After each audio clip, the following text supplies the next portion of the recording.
আশ্বিন মাসের শুক্লাপক্ষে একাদশীকে পাশাঙ্কুশা বা পাপাঙ্কুশা একাদশী বলে।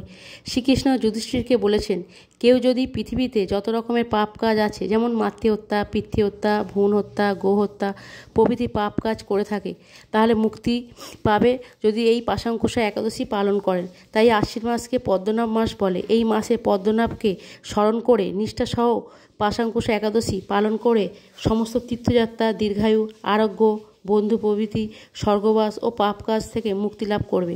হিন্দু পুরাণ অনুযায়ী এক অধিনায়ক শিকারী হিংসা, নিষ্ঠুর, লুটপাট, পশু হত্যা, মদ্যপান সমস্ত রকমের পাপ কাজে দ্বারা জীবনযাপন করছিলেন।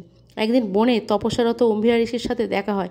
অম্বিরা ঋষি জানায় যে নিরীহ পশু হত্যা ও পাপ কাজ করেছ, তাহলে কি নরকবাস করতে হবে? পাপাস্খলন ও মোক্ষলাভের মুক্তির উপায়।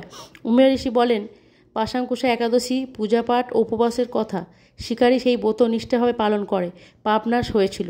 বিষ্ণুর আশীর্বাদে বৈকুণ্ঠ ধাম লাভ করেন। তাই একাদশীকে পাশাঙ্কুশা বা পাপাঙ্কুশা একাদশী বলে।